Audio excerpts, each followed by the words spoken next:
everybody. It is Saturday. I know I was supposed to upload this video yesterday, but life happened. I got super busy. And unfortunately, you guys get to look at the blank walls and my awesome towel curtain. Um, because I forgot to plug in the computer last night. So I'm actually stuck to my bed waiting for it to charge up a little bit. So this video isn't going to be exactly what I wanted it to be, which is fine. I just want to kind of give you guys like an idea of what I'm doing. Questions I get asked the most is, what are you doing as far as like food intake and things like that? So before we get into that, I just kind of want to give you guys like a little back story of me. Most of you will know that I am 27. I know I don't look 27. But I'm 27, I've been married for 6 years, and I have a 6-year-old son. I'm also a full-time student. I'm doing my prerequisites. It's such a hard word for me to say. For nursing school. I want to say it was back August 2015 is really when a lot of stuff started to fall into place. I ended up having a total hysterectomy, which is really sad in itself. Living in constant pain every single day, not being able to get up and play with my son, or really be able to function was way worse than being able to maybe one day have another kid. So for me, it was a really big decision, but it wasn't one that I needed months and months to think about and, excuse me, decide to do. Um, So basically, without getting like super into it or anything, what had happened was when I had my son, who was born in 2010, I ended up having to have an emergency C-section. I had gotten a fibroid on my uterus, which had grown, and we had it known. We didn't catch it, nothing. We just assumed that the pain that I was having was from having the C-section. So, and I had tests, I had ultrasounds, I had everything done. But nothing came back abnormal. So flash forward to 2015. It was April of 2015 when I had basically an exploratory surgery, a hysteroscopy, and they, did some testing and stuff just to make sure I didn't have like cervical cancer or uterine cancer, anything like that. All of that came back normal, except for the fact that they did find out that I had called adenomyosis, which basically means that there was a fibroid that had grown in on the outside of my uterus. And that's what was causing all the pain. And they had told me that my options were to go in and remove the fibroid or do a hysterectomy.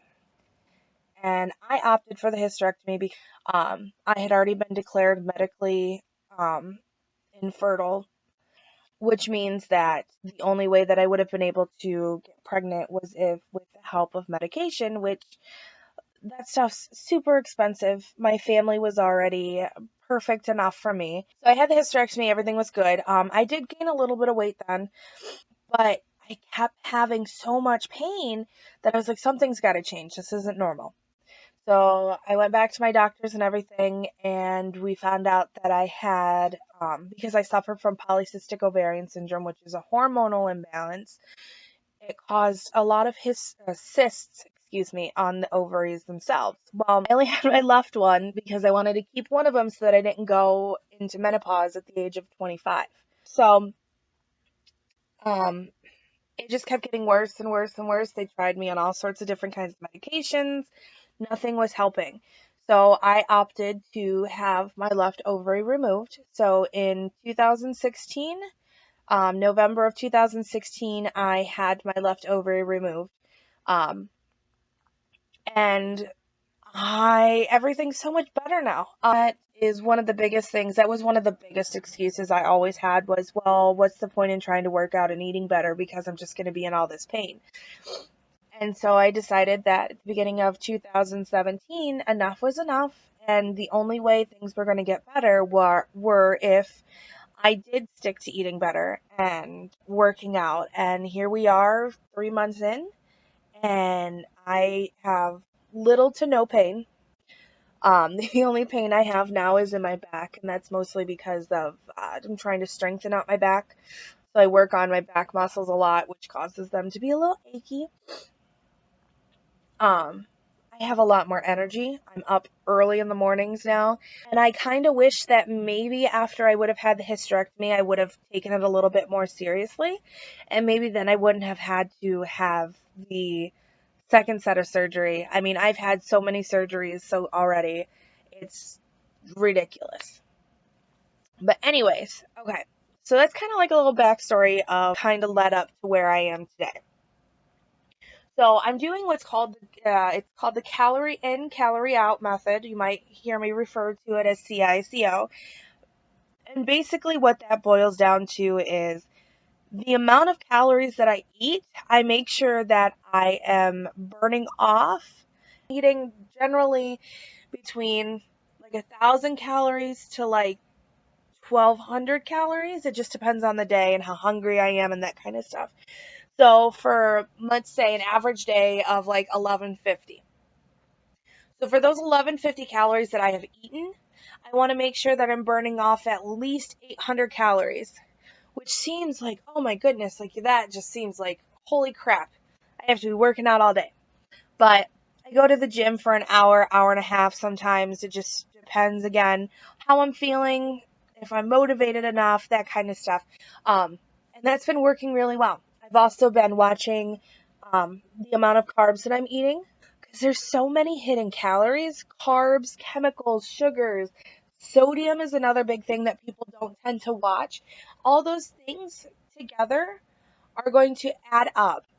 And then you're going to be like, well, why am I not losing weight? Or why am I not seeing the results that I kind of want to be seeing? And that's, I mean, a lot of it comes down to that. So that's going to be, we're going to talk about that completely later in a day. But, so I watch my carb intake. I allow myself anywhere between, I think, about 80 carbs for the day, which is a lot easier to achieve than it really sounds, I promise. And I'm not starving by any means, and I still eat the things that I want to eat. I'm also watching portion sizes. And another really, really important thing is to make sure that you're eating when you're hungry and you stop when you're not hungry. But also remember that the brain will make it seem like you're hungry when you're actually thirsty. So upping your water intake is gonna just doing that is going to be huge, especially if you are like me. I used to be a huge soda drinker. I'm talking, I don't know, I'd probably drink like, if we get a 24 pack, and I could probably drink about half or more just myself a day. So replace those sodas with water. You're going to pee a lot at first, so don't be like scared and freak out and think, oh my God, like something's wrong. It's not it at all. It's your body figuring everything out. Your body's going to do a lot of this stuff for you, but you have to show your body that you mean business, and this time is going to be different than last time. It's not going to be where you do it for a week or two and then you go back. Um, and once that starts happening, once your body realizes that it's like, oh, okay, this is serious, like we're really doing it long term here, that's when the changes are really going to start happening, and that's when everything's just going to kind of fall into place. So I know this was a really long video, and if you've stuck with me this long, I really, really appreciate it.